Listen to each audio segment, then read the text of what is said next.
సంస్కృతి ఛానల్లో భాగంగా ఈరోజు పరమార్థ కథల్లో అలసత్వమును పారదోలవలెను అనే కథ విందాం. పూర్వమును ఒకానొక పట్టణమునకు సమీపముగా ఒక కుగ్రామముండెను. అందు అనేక రైతుజనులు కాపురముండుచుండిరి. ఒకనాటి రేయి గ్రామస్తులందరూ నిదురించుచుండా అర్ధరాత్రి సమయమున ఊరిలోని గుడిసెలకు నిప్పంటుకుని భగభగా మండిపోవుచుండెను. గ్రామస్తులందరూ నిద్రలేచి వారి వారి సామానులన్నీయు బయటకు లాగి ఆ పిదప ఏమి చెయ్యవలెనో తోచక అందరూ ఒక రచ్చబండపై చేరి కర్తవ్యమును ఆలోచింపదొడగిరి. గ్రామ శాసన సభ యొక్క అత్యవసర సమావేశమది.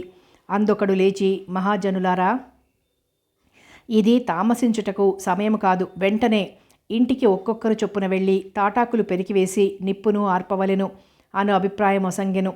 మరి ఒకడు తక్షణమే లేచి, గౌరవ సభ్యుని అభిప్రాయంతో నేనేకీభవించెను. ఏలననగా ఆ కార్యము వలన నిప్పు పూర్తిగా శమించదు. కావున సమీపముననే పట్టణం కలదు. ఎవరైనను అచ్చటికి పరిగెత్తుకు వెళ్ళి నిప్పు చల్లార్చు యంత్రము ఫైర్ ఇంజన్ని తీసుకొని వచ్చినచో ఒక్క నిమిషంలో అది నిప్పంతటిని చల్లార్చి వేయగలదు అని చెప్పి కూర్చుండెను. ఈ ప్రకారముగా ఒక్కొక్కరు వారి వారికి తోచిన అమూల్య భావములను సలహాలను చెప్పుచుండగా అత్తరి సభా మధ్యము నుండి ఒక పెద్ద మనిషి లేచి, అయ్యా, ఈ మాటలన్నీయూ కట్టిపెట్టండి. మీరిచ్చిన సలహాలలో ఒక్కటియూ సందర్భోచితముగా లేదు. నేనెంతయో ఆలోచించి చక్కని ఉపాయమును చెప్పుచున్నాను. దానిని విని ఆచరణలో పెట్టితిరా గ్రామమును అగ్నికి ఆహుతి కాకుండా తప్పించగలరు. లేకున్నా మొత్తము పరశురామ ప్రీతి కాకుండా మానదు. నేను చెప్పబోవు ఉపాయమేమనగా, గ్రామస్తులందరూ వారి వారి పలుగులు పారలు తెచ్చి సమీపముననే ఒక బావిని తవ్వినచో కావలసినన్ని నీళ్లు దొరుకును. ఆ నీటిచే ఎంతటి అగ్నినైనను సులభముగా ఆర్పివేయవచ్చును. కావున కర్తవ్యమునకు ఒసంగుడు అని ఆనతిచ్చెను. అది విని అందరూ పక్కున నవ్విరి. అట్లే నవద్వారములతో ఈ దేహమును పంజరమున ప్రాణి అను పక్షి ఏ క్షణములోనైనను ఎగిరిపోవుటకు సిద్ధముగా ఉన్న ఈ సమయమున వ్యాధులు, విఘ్నములు, వియోగములు, అశాంతికర పరిస్థితులు తండోపతండములుగా వచ్చి మీద పడుచుండా మీనమేషములు లెక్కపెట్టుచు కడతేరు మార్గమును గూర్చి ఆలోచింపక దైవధ్యానమునకు ఇంకనూ చాలా సమయమున్నదిలే అని తామసించు జనుల యొక్క యోచన భావితవ్వము ఘన్ని యొక్క యోచన వలనే ఉండును.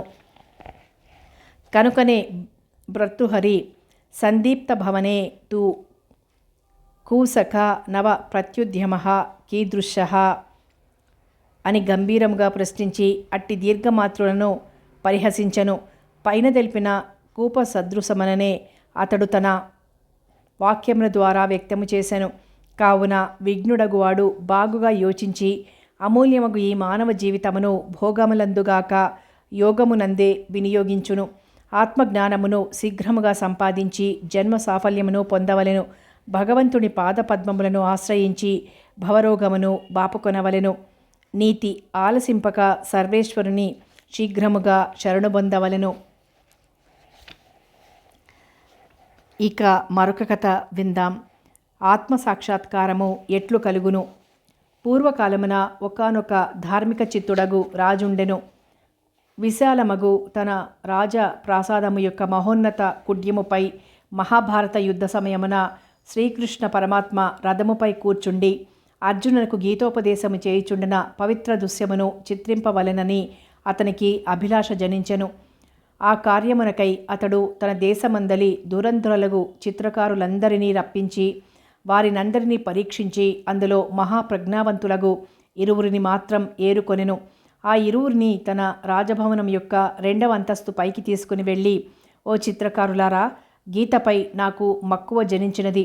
గీతా చిత్రమును నిరంతరం నా కళ్ళెదుట చూసుకొని ఆనందించవలెనను కుతూహలం కలిగినది.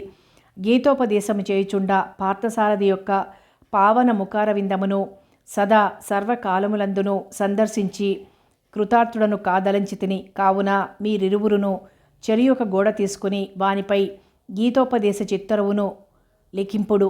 సమయము 6 మాసములు. ఉత్తమ చిత్రమునకు బహుమానం 10,000 రూప్యములు. మీ భోజనము వగైరాలను మేమే భరించదం. మీరు మాత్రం ఏకాగ్ర చిత్తంతో జీవకళ ఉట్టిపడుచుండు విధముగా వారిని చిత్రింపుడు అని వారితో పలికెను. వారట్లే అంగీకరించరి. వారికివ్వబడిన గోడలు ఎదురెదురుగా ఉండెను. మరుసటి రోజు నిర్ణీత సమయమున పోటీ ప్రారంభమయ్యెను. ఇరువురును వారి వారి నైపుణ్యమును చూపుటకు కృతనిశ్చయులైరి. ఒకరి చిత్తరువును మరొకరు కాపీ కొట్టకుండా గోడలపై పెద్ద తెరలు దించబడెను. ఆ తెరల వెనక వారు తమ కార్యమును దీక్షతో ఉపక్రమించిరి. 7 నెలలు గడిచెను. బహుమానమును నిర్ణయించుటకై ప్రముఖులకు నిర్ణీతలు రప్పింపబడిరి.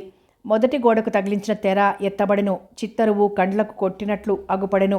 సాక్షాత్ శ్రీకృష్ణమూర్తియే ఆ హర్మ్యమున వెలసిన అనిపించినంతటి సహజ గాంభీర్య లావణ్యములతో తొణికిసలాడుచుండెను ఆ చిత్రరాజము.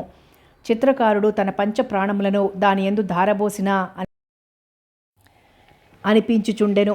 అది గాంచి నిర్ణేతలలో చాలామంది ఇదియే రెండింటిలో ఉత్తమ చిత్రము కావచ్చును అని మనంబున ఊహాగానం చేసుకొనిరి.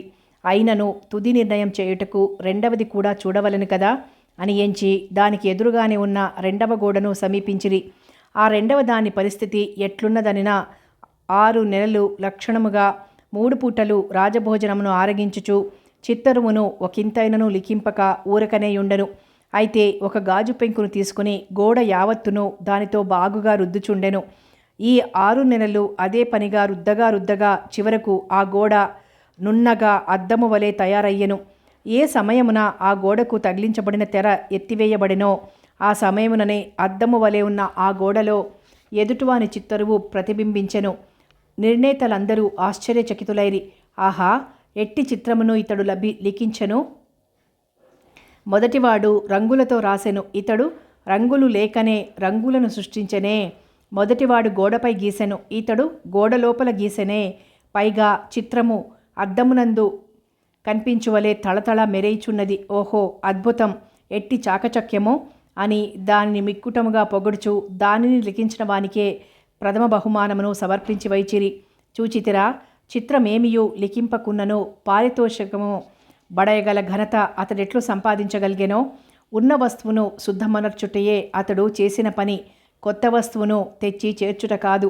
అట్లే ఆత్మసాక్షాత్కారము పడియగొరకు ముముక్షువు కొత్తగా ఒక వస్తువును, అది దేవుడైనను సరే, తనలో నూతనముగా తీసుకుని రావాల్సిన పని లేదు. ఆ దేవుడు తనలో సిద్ధముగా ఉన్నాడు, క్షేత్రజ్ఞ రూపమున వెలయుచున్నాడు. అహమాత్మ గుడాకేశ సర్వభూతాశయ స్థితః. కానీ జీవుని మలిన మనస్సు చేత కప్పబడి అనుభూతుడు కాకయున్నాడు. అనేక జన్మార్జిత ఘనీభూత వాసనాజాలముచే తిరోహితుడై నర్తించుచున్నాడు. ఎప్పుడా మనస్సు అభ్యాసవశమున శుద్ధపడునో నిర్మల దర్పణమున ప్రతిబింబము వలె అట్టి నిర్మల అంతఃకరణమున ఆత్మతేజము లెస్సగా భాషించును. అది ఏ ఆత్మసాక్షాత్కారం. నీతి మనోనిర్మలత్వమే ఆత్మసాక్షాత్కారమునకు ఏకైక మార్గము. మరో పరమార్థ కథతో మళ్ళీ కలుసుకుందాం.